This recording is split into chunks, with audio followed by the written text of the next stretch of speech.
जरताज गुल की हिफाजती जमानत मंजूर। Chief justice Peshawar high court ने पुलिस समेत तमाम कानून नाफिज करने वाले इदारों को गिरफ्तारी से रोक दिया। दौरान समाअत जरताज गुल ने कहा, सर ये मुझे जमानत के बावजूद गिरफ्तार कर लेंगे। चीफ जस्टिस इब्राहिम खान ने कहा, बेटी ये हाई कोर्ट खैबर पख्तूनख्वा का है, ये मेरी अदालत है, मेरा फैसला है। खैबर पख्तूनख्वा में कोई पुलिस वाला आपको हाथ नहीं लगाएगा। किसी ने आपको गिरफ्तार किया तो फिर मैं जानूं और आईजी जाने।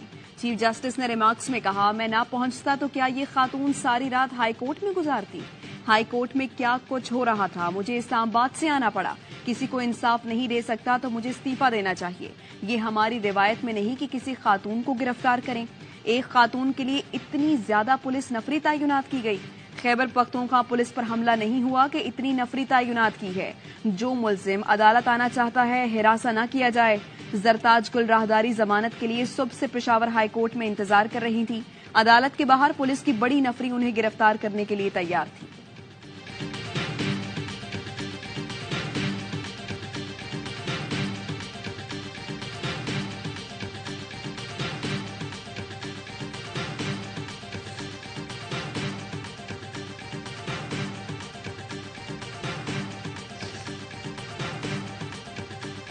पाकिस्तान पीपल्स पार्टी की सेंट्रल एग्जीक्यूटिव कमेटी मीटिंग में सदर जरदारी साहब ने मुझे वजीर आजम के ओहदा के लिए नामजद किया है। पाकिस्तान पीपल्स पार्टी ने जिस शहर में जन्म लिया, मैं वहां वापस आया हूं इलेक्शन लड़ने के लिए। उनमें हिम्मत है, आए मेरा मुकाबला करें। मुझे पता नहीं कि मेरा मुकाबला कौन करेगा पीटीआई की तरफ से, मेरा मुकाबला कौन करेगा नून लीग की तरफ से। मैं उस लाहौर में इलेक्शन लड़ने आया हूं जहां पीपी ने जन्म लिया।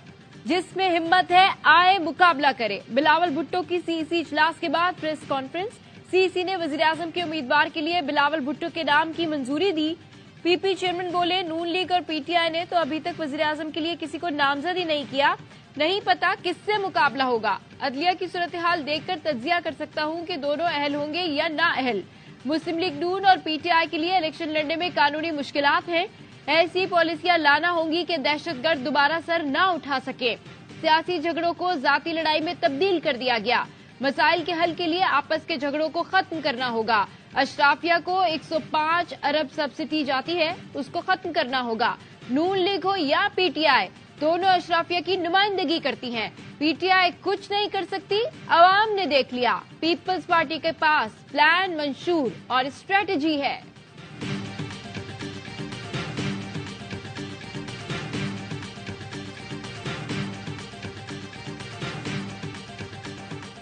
पीटीआई से बल्ला फिर छिन गया। पेशावर हाई कोर्ट के सिंगल बेंच ने हुक्म इम्तना वापस ले लिया। इलेक्शन कमीशन का 22 दिसंबर का फैसला बहाल। जस्टिस एजाज खान ने इलेक्शन कमीशन की नजरसानी अपील पर तहरीरी फैसला जारी किया। कहा गया, इलेक्शन कमीशन वकील ने बताया, मरकजी फरीक को बगैर सुने हुक्म इम्तना जारी किया गया, जिससे दरखास्त गुजार को मिलने वाला उबूरी रिलीफ पूरे मुकदमे पर असरअंदाज हुआ।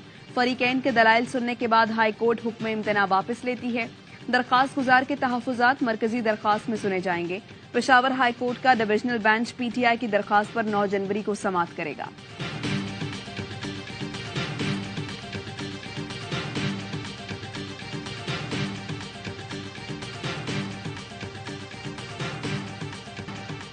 यकीन है सुप्रीम कोर्ट बल्ला वापस दिलाएगी। बैरिस्टर गौहर का फैसले के खिलाफ सुप्रीम कोर्ट जाने का इंदिया। कहा, हम सुप्रीम कोर्ट जाएंगे और जितना जल्द फैसला होगा तो बेहतरी आएगी। पहली मर्तबा देखा एक आईनी इदारा हाई कोर्ट जाकर कहता है स्टे खत्म कर दो। पीटीआई से बल्ला वापस लेना बहुत बड़ा सवालिया निशान है। आप हमसे हमारी जीत नहीं ले सकते। हम तो कह रहे हैं उम्मीदवार नहीं हुए तो अंडर 19 भी खड़े करेंगे, मैदान खाली नहीं छोड़ेंगे। सुप्रीम कोर्ट बल्ला बहाल नहीं करती तो हर उम्मीदवार आजाद लड़ेगा। जो भी जीते इसमें जमहूरियत की हार होगी। आईएमएफ के नुमाइंदों से मंगल को मुलाकात हुई, ना मुआहदे से मुताल्लिक कोई बयान दिया। जिस अंदाज से बयान शाया किया गया वो गलत है। हम शफाफ इलेक्शन चाहते हैं। अगर शफाफ इलेक्शन ना हुए तो आईएमएफ मुआहदे समेत मईशत पर असर पड़ेगा।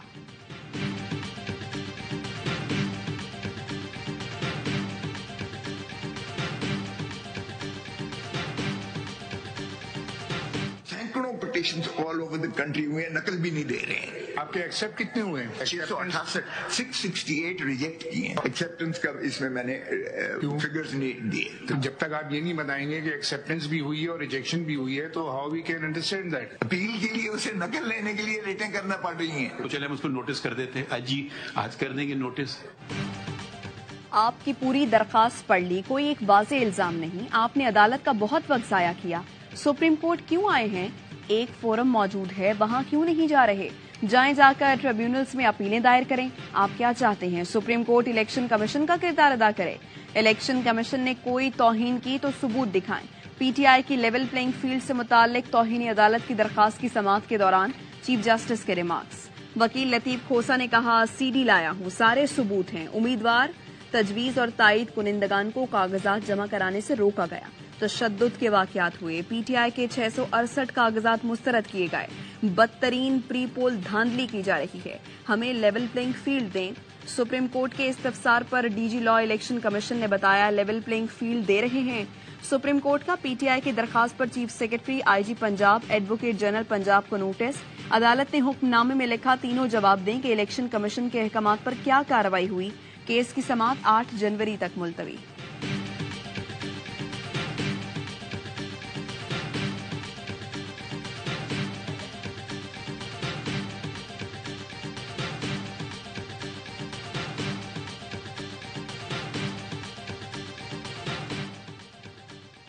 वज़ीर-ए-आज़म की ज़ेर सदारत SIFC एपिक्स कमेटी का इजलास। आर्मी चीफ, वुज़राए आला, वफाकी काबीना के अरकान और आला हुकाम की शिरकत। वफाकी वजारतों ने कलीदी शोबों में मंसूबों पर पेशरफ से आगाह किया। कमेटी का SIFC के तहत मुख्तलिफ शोबों में मजमूई पेशरफ पर इजहार इत्मीनान। सऊदी अरब, कतर के साथ 2 तरफा सरमायाकारी मुआहिदे को सराहा। UAE, कुवैत के साथ मुफाहमती याददाश्तों, फ्रेमवर्क मुआहिदों पर दस्तखत को भी सराहा। इजलास में निजकारी पर पेशरफ का जायजा लिया गया। कारोबारी तस्फिये का निजाम और तरीकाकार मजबूत बनाने के लिए पॉलिसी की मंजूरी। सरमायाकारों को मजीद सहूलत फराहम करने के लिए मुख्तलिफ पॉलिसी साजी की भी मंजूरी। आर्मी चीफ ने मुआशी बहाली के लिए हुकूमती इकदामात की हिमायत की यकीन दहानी कराई। वजीर आजम ने कहा, तमाम स्टेक होल्डर्स इकदामात बढ़ाएं ताकि मुकर्ररा मुद्दत में तकमील यकीनी बनाई जा सके।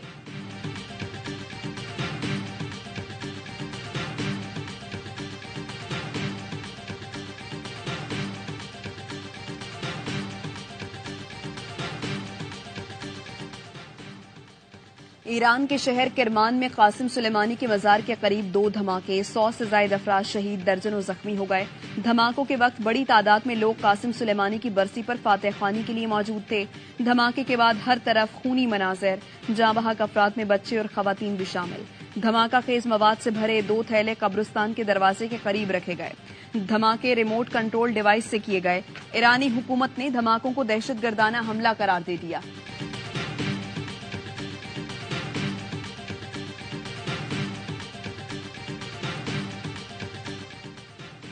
निगरां वज़ीर आज़म का ईरान में दहशतगर्द हमलों पर इजहार अफसोस। पाकिस्तान घिराव फेल की मजम्मत करता है।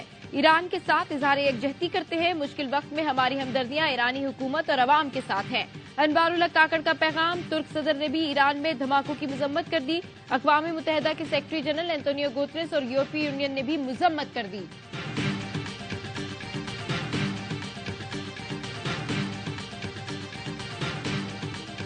मुल्क अंदर से फ्रैक्चर हो चुका, उसकी एक वजह जमहूरियत का डीरेल होना है। रियासत को अपना माइंडसेट बदलना होगा। चीफ जस्टिस काजी फाइज ईसा के जबरी गुमशुदगियों के केस में रिमार्क्स।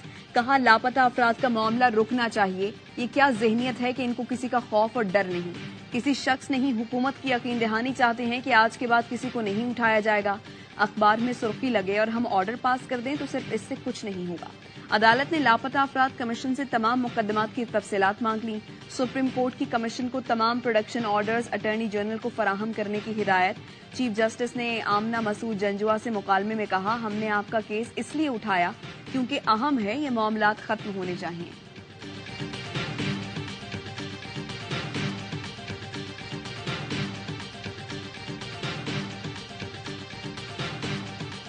इमरान रियाज ने कल फोन किया, उसने कहा जी ऑनरेबल सुप्रीम कोर्ट मुझे अगर बुलाएगी, सिक्योरिटी देगी तो मैं हाजिर हूंगा, मैं सारे फैक्ट्स जनाब को पेश करूंगा। एक और केस था जो कि अफसार आलम साहब थे, वो मीडिया पे बात कर रहे थे, हमने कहा हमारे सामने आके बात करें। वो आए, सामने बात की। ये बात आपके जरिए कह रहे हैं, अगर मुझे बुलाएगा हम क्या रेड कार्पेट पे छाएंगे?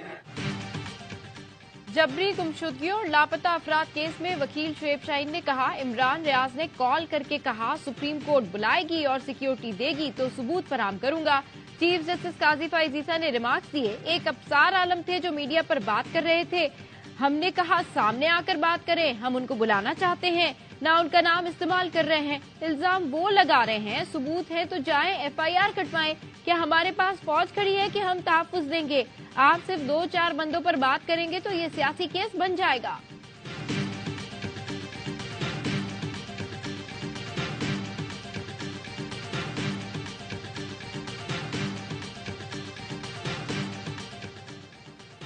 चीफ जस्टिस काजी फैज ईसा का एडवोकेट लतीफ खोसा के नाम के साथ सरदार लिखने पर बरहमी का इजहार। लतीफ खोसा से मुकालमे में कहा, ये सरदार, नवाब और पीर जैसे अल्फाज लिखना बंद कर दें। 1976 के बाद सरदारी निजाम खत्म हो चुका, पाकिस्तान का आइन चलाएं या फिर सरदारी निजाम। इस पर लतीफ खोसा ने कहा, मेरे शनाख्ती कार्ड पर सरदार लिखा है, इसलिए अदालत में भी सरदार लिखा गया। चीफ जस्टिस काजी फैज ईसा ने कहा, सरदार और नवाबों को छोड़ दें, अब गुलामी से निकल आएं। सरदार लिखकर अपना रुतबा बड़ा करने की कोशिश न किया करें।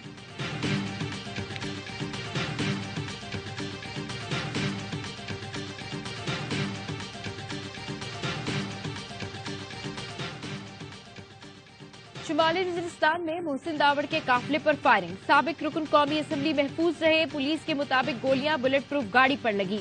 मोहसिन दावड़ इलेक्शन मुहिम के सिलसिले में शुमाली वजीरिस्तान में मौजूद थे। बाजोड़ में JUI उम्मीदवार कारी खैरुल्लाह की गाड़ी के करीब धमाका, गाड़ी को नुकसान पहुंचा, उम्मीदवार महफूज रहे।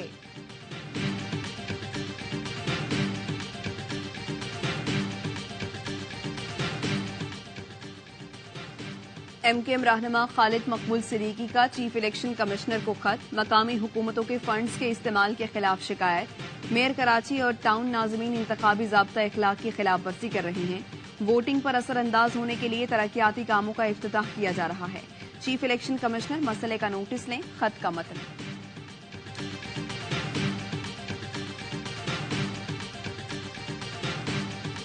सिंध हुकूमत जमात इस्लामी की मर्जी के बगैर नहीं बन सकेगी। आप भरपूर वोट डालें, वोट तकसीम न करें। वोट तकसीम होगा तो पीपल्स पार्टी के वडेरों और जागीरदारों को फायदा होगा। आप अपनी पार्टी के लीडर को और निशान को वोट डालेंगे, वो घूम के पीपल्स पार्टी के कदमों में चला जाएगा। कराची वाले अपने वोट तकसीम ना करें, जमात इस्लामी के सिवा किसी को भी वोट दोगे तो वडेरों और जागीरदारों के हक में जाएगा। एक दूसरे पर भत्ताखोरी का इल्जाम लगाने वाले आज फिर एक हो गए। हाफिज नईमुर रहमान कहते हैं, सिंध हुकूमत जमात इस्लामी के बगैर नहीं बन सकेगी। हुकूमत में आने के बाद कराची को सेफ सिटी बनाएंगे, मुलाजमतों में अपना हक छीन लेंगे, कराची समेत सिंध में मॉडल स्कूल बनाएंगे। अवाम 8 फरवरी को कराची को तबाह बर्बाद करने वाले को मुस्तरद कर दे। लियाकताबाद में टाउन इंतजामिया और जमात इस्लामी के ताउन से 4 पार्कों और एक स्पोर्ट्स कॉम्प्लेक्स का इफ्तिताह।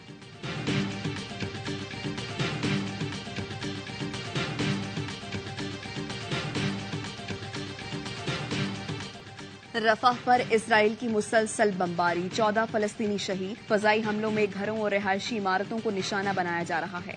मलबे तले फंसे अफराद को रेस्क्यू करने में मुश्किलात का सामना। इजरायली बमबारी से 24 घंटों में 128 फलस्तीनी शहीद हो चुके। गजा में शहादतों की मजमूई तादाद 22,300 से जायद हो चुकी है, जिसमें 9,500 बच्चे भी शामिल हैं।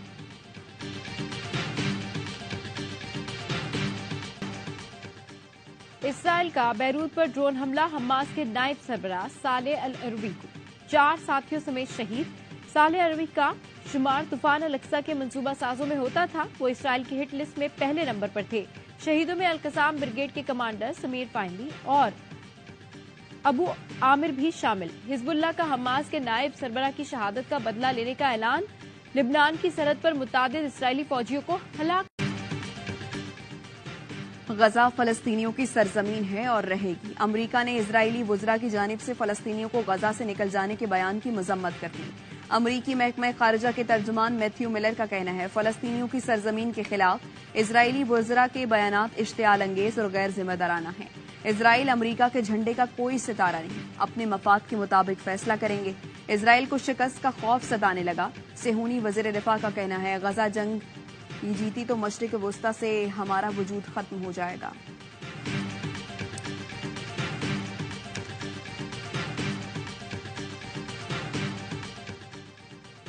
प्रेस क्लब पर बैठी बलोच फैमिलीज को ना हटाया जाए, इस्लामाबाद हाई कोर्ट का मुजाहिरीन को हिरासत ना करने का हुक्म। डिप्टी कमिश्नर एसएसपी ऑपरेशंस को 5 जनवरी को तलब कर लिया। जस्टिस मोहसिन अख्तर कियानी ने मुजाहिरीन को पुलिस की जानिब से मुसलसल हिरासत करने के खिलाफ दरखास्त पर समाअत की। वकील ने बताया मुजाहिरीन ने नेशनल प्रेस क्लब के बाहर धरना दिया है, पुलिस हिरासत करती है, रात को तंग किया जाता है। अदालत ने पूछा क्या बलोच मुजाहिरीन पेशकदमी भी करते हैं? वकील ने बताया कि मुजाहिरीन सिर्फ बैठे हैं, पेशकदमी नहीं करते। जस्टिस मोहसिन अख्तर कियानी ने रिमार्क्स दिए, वैसे तो लोग शारह दस्तूर पर 3-3 माह धरना देते हैं, जिसमें अदालतों को भी गालियां दी जाती हैं।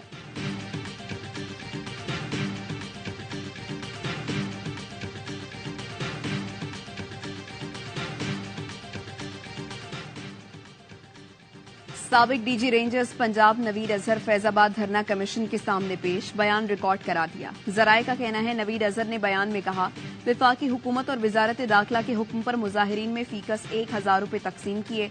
पैसे देने का मकसद दूर दराज से आए लोगों को ट्रांसपोर्ट देना था। साबिक डीजी रेंजर्स को कमीशन की जानिब से सवालनामा भी दिया गया। शहबाज शरीफ आज कमीशन के सामने पेश नहीं हुए। कमीशन ने शहबाज शरीफ को 21 सवालों पर मबनी सवालनामा भिजवा दिया। शहबाज शरीफ जवाब की तैयारी के बाद कमीशन के सामने पेश होंगे। फैज हमीद की जानिब से भी कमीशन में पेश होने का ग्रीन सिग्नल दिया गया है।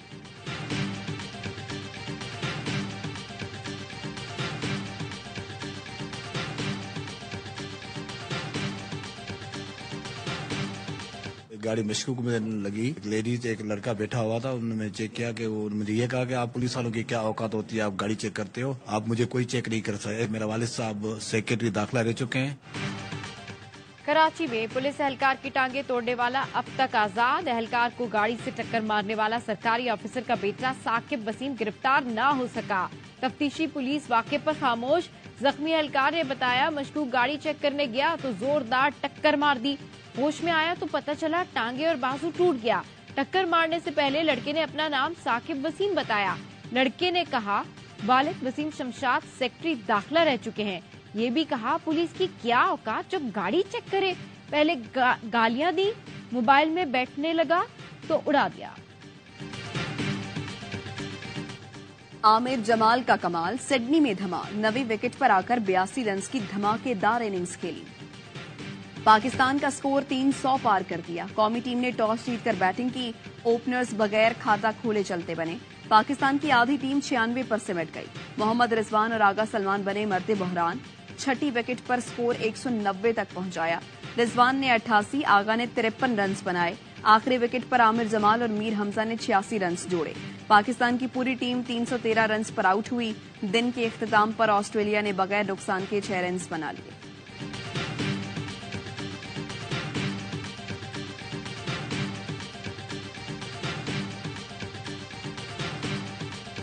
एक रन हो या 10 रन हो, वो मेरी परफॉर्मेंस से पाकिस्तान टीम को फायदा हो। कभी भी एक्सक्यूजेस के लिए नहीं जाता, चाहे टीम में हूं या ना हूं। परफॉर्मेंस से जो है अपने जितने भी आपके क्रिटिक्स हैं इनको आप खामोश करा सकते हैं।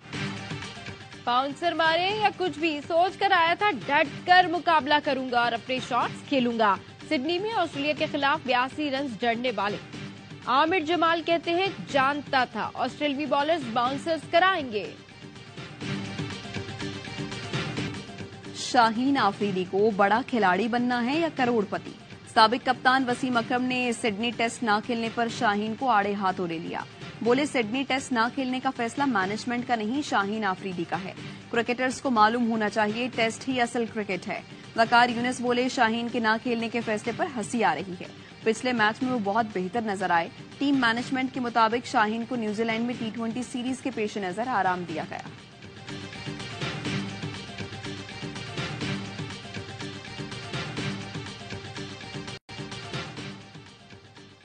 न्यूजीलैंड के खिलाफ T20 स्क्वाड में शामिल 6 खिलाड़ी लाहौर से ऑकलैंड रवाना। मोहम्मद नवाज, हारिस रऊफ, उसामा मीर और जमान खान जुमे को ऑकलैंड में स्क्वाड ज्वाइन करेंगे। 5 मैच की सीरीज 12 जनवरी से शुरू होगी।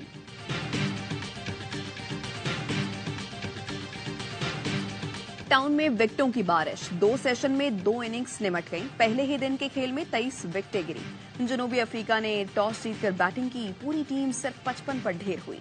सिराज ने तूफानी बॉलिंग करके 6 विकेटें उड़ाई। जवाब में टेस्ट की तारीख में पहली बार भारत के आखिरी 6 खिलाड़ी बगैर किसी रन के आउट हो गए। मेहमान टीम ने 153 रन बनाकर 98 रन की बढ़तरी हासिल की। दिन के इख्तिताम तक प्रोटियाज की दूसरी इनिंग्स में भी 3 विकेटें गिर गईं। 36 रन का खसारा बाकी।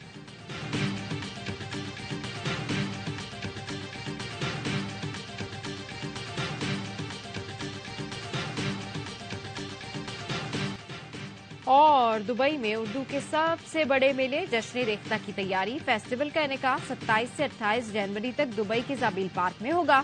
मारूफ बॉलीवुड नगमा निगार जावेद अख्तर, अदाकारा शबाना आजमी, फिल्म साज और अदाकार शेखर कपूर जलवागर होंगे। माहिरा खान, बी गुल, समीना पीरजादा, उस्मान पीरजादा भी शिरकत करेंगे। दिलचस्प सेशन, मुनफरिद गुफ्तगू का दौर चलेगा। ARY न्यूज को उर्दू अदब के सबसे बड़े मेले के मीडिया पार्टनर होने का एजाज हासिल है।